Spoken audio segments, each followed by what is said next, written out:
আচ্ছা, কমরেড সভাপতি উপস্থিত আছেন আমাদের বিশিষ্ট অভিনেতা চন্দনদা সহ প্রাক্তনীরা, সর্বভারতীয় সাধারণ সম্পাদক কমরেড হিমগ্নরাজ ভট্টাচার্য, এসএফআই এর নেতা ময়ূর বিশ্বাস।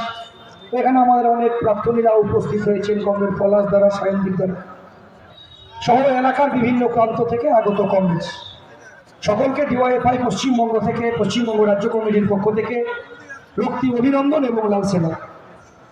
ফুল ফুটুক না বা ফুটুক, বসন্ত আসবে, ওরা চাক বা না চাক, আমাদের ইনসাফ যাত্রায় মানুষের ভিড় বাড়বে। ওটা পশ্চিমবাংলায় ওরা পুলিশ গতকাল আমাদের ইনসাফ যাত্রাকে আটকে রাখতে চেয়েছিল, আটকাতে পারেনি। রাস্তায় বাড়ি দিয়ে চেয়েছিল, আমাদের কমরেডরা রাস্তায় বসে পড়েছিলেন, এনএইচ 34 অবরোধ করেছিলেন, বলেছিলেন এই রাজ্যের শাসক দলের পুলিশের চোখে চোখ রেখে যতক্ষণ না পর্যন্ত ক্ষমা চাইবেন ইনসাফ যাত্রীরা রাস্তায় থাকবেন। রাস্তায় ছিলেন, পুলিশ ক্ষমা চেয়েছে, ইনসাফ যাত্রা এগিয়ে এসেছে, এগোচ্ছি, প্রতিদিন আমরা এগোচ্ছি একটু একটু করে।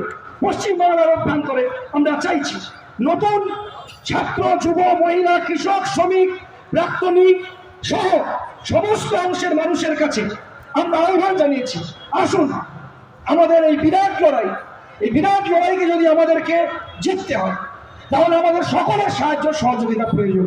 তাই আসুন সকলের সাহায্য সহযোগিতা নিয়ে আমরা 7ই জানুয়ারি ব্রিগেড সমাবেশকে সাফল্যমণ্ডিত করব। 3 নভেম্বর আমরা ইনসাফ যাত্রা শুরু করেছি। আমাদের 60 জন পদযাত্রী প্রায় থাকছেন। 45টা দিন হাঁটার পরে আজকে আপনাদের জেলায় উপস্থিত হয়েছে। আমাদের যাত্রা কয়েকদিন আগে সব করেছিলেন, আপনারা সকলে দেখেছেন। ওদের যাত্রায় হাজার হাজার পুলিশ থাকে আর আমাদের যাত্রায় হাজার হাজার মানুষ থাকে। তাই গতকাল রাত্রি 12টা অবধি সাধারণ মানুষ বসেছিলেন।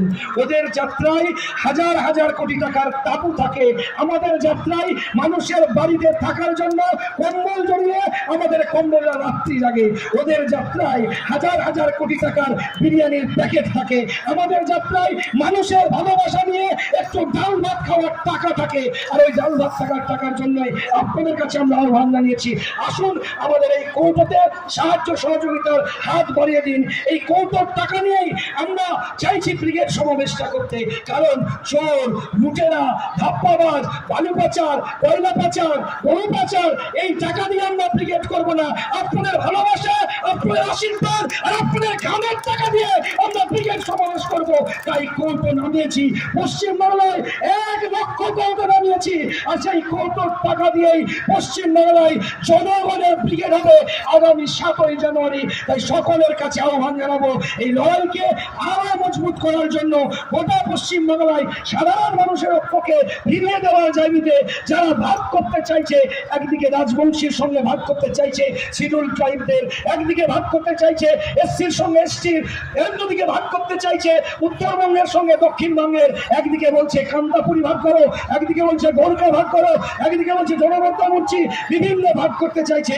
আমরা বলছি ভাগ নয়, সাধারণ মানুষের দাবি রুটি রুজি সবটাকে এক জায়গায় করে ভাগ নয়, ভাতের রাজনীতিকে মানুষের সামনে নিয়ে আসতে হবে। তাই ইনসাফ যাত্রায় আমরা বলছি যে যারা আন্দোলন করতে চাইছে, যারা গোর্খাদের নামে ভাগ করতে চাইছে, যারা কান্তাপুরীর নামে ভাগ করতে চাইছে, বিভিন্ন ভাগে যারা ভাগ করতে চাইছে, কোনো ভাগ নয়। আমরা চাইছি পশ্চিমবাংলার মাঝে দাঁড়িয়ে বিজেপি এবং তৃণমূলের বিরুদ্ধে ঐক্যবদ্ধ লড়াইকে যদি আমাদের এগিয়ে নিয়ে যেতে হয়, আসুন ঐতিহাসিক ব্রিগেড সমাবেশ করি। যে ব্রিগেড সমাবেশ হবে 7ই জানুয়ারি, ভালোবাসার ব্রিগেড, যে ব্রিগেড হবে স্পর্ধার ব্রিগেড, যে ব্রিগেড হবে অন্ধকার থেকে আলোর পথে যাওয়ার ব্রিগেড, যে ব্রিগেড হবে নকল যুদ্ধের বিরুদ্ধে দাঁড়িয়ে আসল যুদ্ধ মানুষের সামনে নিয়ে আসার ব্রিগেড।